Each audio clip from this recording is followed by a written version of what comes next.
করে সাধারণ মানুষকে আহ্বান করছে।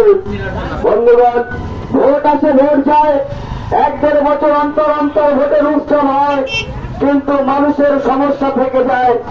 কেন্দ্র রাজ্য সরকারের উভয়ের চক্রান্তে যেভাবে আমার আপনার বাড়ির সন্তানের শিক্ষাকে কেড়ে দেওয়া হচ্ছে, স্বাস্থ্য ব্যবস্থাকে ভেঙে দেওয়া হচ্ছে, ওষুধপত্রের দাম যেভাবে বাড়িয়ে দেওয়া হচ্ছে, এর বিরুদ্ধে একমাত্র এসএসআই কমিউনিস্ট দল আন্দোলন সংগঠিত করে আসছে।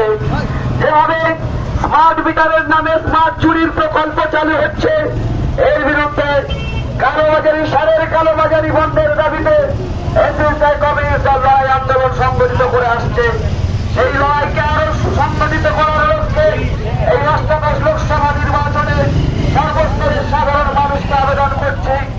আমাদের মধ্যে উপস্থিত আছে এসএসআই দলের জনগণ লোকসভা কেন্দ্রের প্রার্থী কংগ্রেস নির্বাচন নস্কর।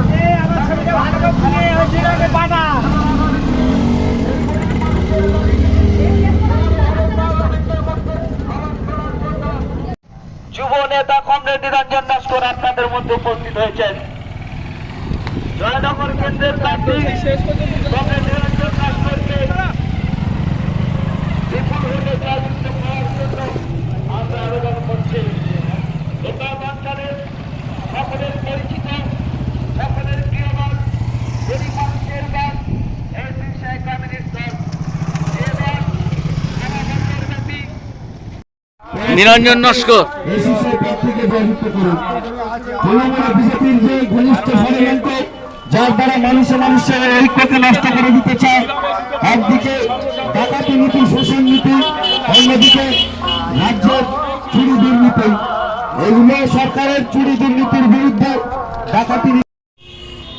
ভারতবর্ষে এই যে রাজনীতির বর্তমান যা পরিস্থিতি, চুরি দুর্নীতিতে সমস্ত দল ভরে গেছে, তার মাঝখানে আপনারা একক শক্তিতে কিভাবে লড়াই করার কথা বলছেন জনগণকে?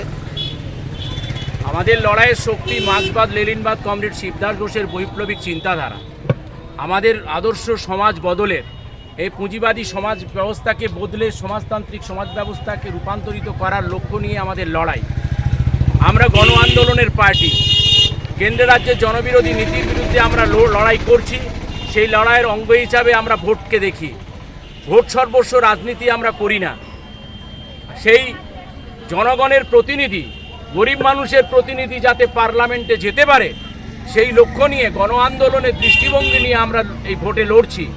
আমরাও জিততে চাই, মানুষের কাছে এই কথা নিয়ে যেতে যে আজকের যে দুই সরকার কেন্দ্রের রাজ্যের দুজনেই দুর্নীতিগ্রস্ত। একজনকে যদি ছোট ডাকাত বলি, আর একজন বড় ডাকাত। দুজনেই কিন্তু শিল্পপতি, বড় বড় পুঁজিপতিদের কাছ থেকে কোটি কোটি টাকা তোলা নিয়ে জিনিসপত্রের দাম, কালোবাজারি, ওষুধপত্রের দাম অগ্নিমূল্য করে ছেড়েছে।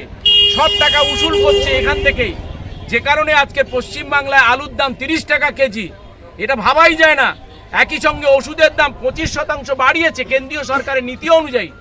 ফলে আমাদের লড়াই একদিকে বেকারি মূল্যবৃদ্ধির বিরুদ্ধে, অন্য সঙ্গে সঙ্গে সারের কালোবাজারি, কৃষকের ফসলের ন্যায্য দাম, গরিব মানুষের রুটি রুজির জন্য তাদের কাজ, বেকার যুবকদের কাজ, এ দাবি নিয়ে আমরা লড়ছি। এ রাজ্যের তৃণমূল সরকার নিয়োগ দুর্নীতি যেমন করছে, কেন্দ্রের বিজেপি সরকার ব্যাপক কেলেঙ্কারি সহ সর্বক্ষেত্রেই দুর্নীতির পাকে তারা নিমজ্জিত। আবার তৃণমূলের দুর্নীতির পাকে ডুবে থাকা লোকগুলোকে বিজেপি কোলে তুলে নিচ্ছে। দুর্নীতির বিরুদ্ধে নাকি তারা লড়াই করবে, এ কোনোদিন সম্ভব নয়। আমরা মনে করি এই দুটি দলই চূড়ান্ত দুর্নীতিগ্রস্ত। ফলে এর সঙ্গে নিকৃষ্ট খেলা, ধর্মের খেলা, জাতের খেলা, এ অত্যন্ত ভয়ঙ্কর।